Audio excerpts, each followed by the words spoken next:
I don't care. আর যদি আমি হই তাহলে? আরে তোমার কথা তো আমার। আচ্ছা চলো তাহলে এবার উঠি। কি ব্যাপার, তুমি আমাকে এখানে ডাকলে কেন? তুমি জানো কত কষ্ট করে বাসা থেকে বের হয়ে এসেছি।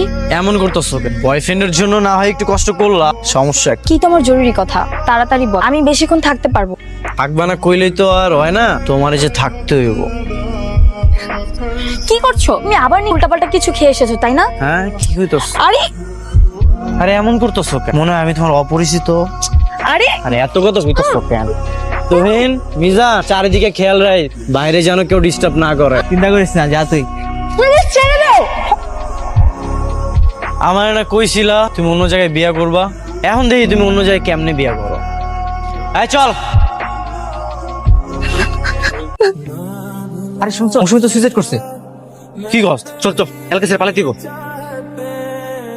তার মানে তুমি একটা রেপি। আমি জানি আমি ভুল করি, এই ভুলের জন্য আমি উন্নত, কিন্তু বিশ্বাস করো তোমার সত্যি সত্যি অনেক ভালোবাসি। তোমাদের মতো মানুষগুলোকে আল্লাহ যে কেন বাঁচিয়ে রাখে আমি সেটাই বুঝতে পারি না। তুমি আমার ক্ষমা করে, আমি তোমার লাগে সবকিছু ছেড়ে দেবো, আমি দরকার হলে চাকরি করবো, তারপর তোমার আমি বিয়ে করবো। তোমার মতো মানুষকে কে দিবে চাকরি? তোমাদের যে চাকরি দেবে তারও শাস্তি হওয়া দরকার। আচ্ছা আমি তো তোমার কাছে সবকিছু স্বীকার করলাম, ভুল হয়ে গেছে, তুমি বুঝতেছো না কেন? ও ভুল করে কেউ রেপ করে? একটা মেয়ের জীবন নষ্ট করে এখন তুমি ক্ষমা চাইছো? তুমি একটা পাপী, আর তোমার সাথে যে রিলেশন রাখবে সেও পাপী।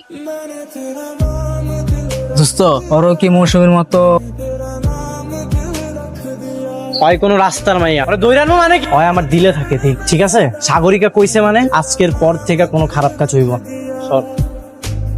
আল্লাহ যা ভালো মনে করবেন তাই করবেন। আপনি আপনি সাগরিকার সঙ্গে আমার বিয়ের ব্যবস্থাটা করে দেন, তুমি কি বিয়ে করতে চাই আঙ্কেল?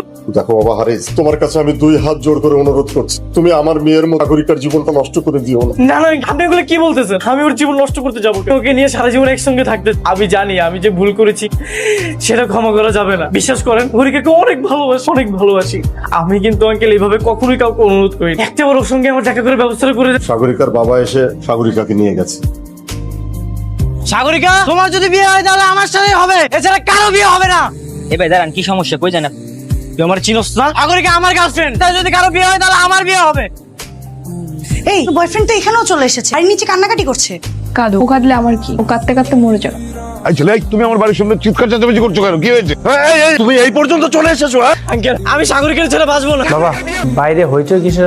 তেমন কিছু না, অকাটে ছেলে অযথাই মানুষজনের সাথে হইচই করছে। ঠিক আছে, আমি যাচ্ছি, আবার বিদায় করে আসি। সাগরিকার নাম ধরে যেভাবে হইচই করছে, আমার মনে হয় না এত সহজে বিদায় করতে পারে। আপনি একটা কাজ করুন, ছেলেটাকে আমার কাছে পাঠিয়ে দেন। কি বলছো তুমি? না না বাবা, এটার কোনো প্রয়োজন বুঝতে পারছো না, একদম ফালতু। নিজের তো কোনো সম্মান বোধ নেই, সম্মান করতে যাবে। আপনি নিয়ে আসুন, আমি ব্যাপারটা দেখছি, আমি নিজে কথা বলবো। এই তোর যার সাথে বিয়ে হচ্ছে তার কি মাথায় সমস্যা? কেন, কি হয়েছে? সে তোর বয়ফ্রেন্ডকে বাসার ভিতর ডেকেছে, একটা কথা বলবে। ঠিক আছে, আসতে দে।